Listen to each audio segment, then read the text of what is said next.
ఓం గం గణపతయే నమ. ఓం శ్రీ దక్షిణామూర్తే నమ. ఓం శ్రీ వారాహి దేవ్యే నమ. శ్రీ దక్షిణామూర్తి వారాహి భక్తి ఛానల్కు స్వాగతం. నేను మీ శ్రీనివాస్.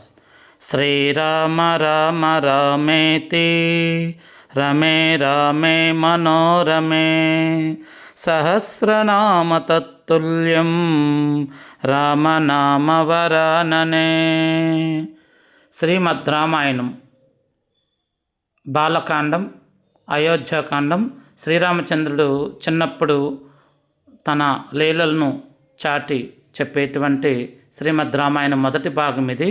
గీతా ప్రెస్ వారు గోరఖ్పూర్ నుంచి గీతా ప్రెస్ వారి ద్వారా మనం తెప్పించుకున్నాం. ఎందుకంటే గీతా ప్రెస్ వారు ముద్రించే ముద్రణలన్నీ కూడాను యథావిధిగా ముద్రిస్తూ ఉంటారు, ఎక్కడ కల్పితాలు లేకుండా. అలాగే ఇది శ్రీమద్ రామాయణము రెండవ భాగము. అంటే శ్రీరామచంద్రుడు తన సీతా సమేత లక్ష్మణ సోదరుడితో అరణ్యకాండకి వెళ్ళినప్పుడు, అలాగే కిష్కంద, అలాగే సుందరకాండంలో సంబంధించినటువంటి రెండవ భాగం ఇది.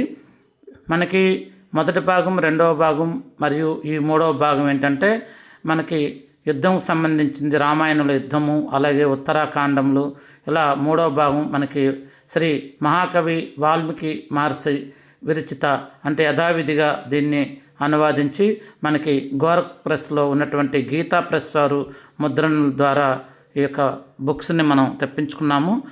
అలాగే ఈ ఉగాది రోజున మనం ఏమేమైతే నూతన సంవత్సరానికి పరాభవనామ నూతన సంవత్సరం చేస్తూ ఉన్నామో ఆ రోజు చేసినటువంటి పూజలో ప్రత్యేకంగా ఈ బుక్స్ అన్నీ కూడాను అక్కడ మనం ఉంచి పూజ చేయడం జరిగింది.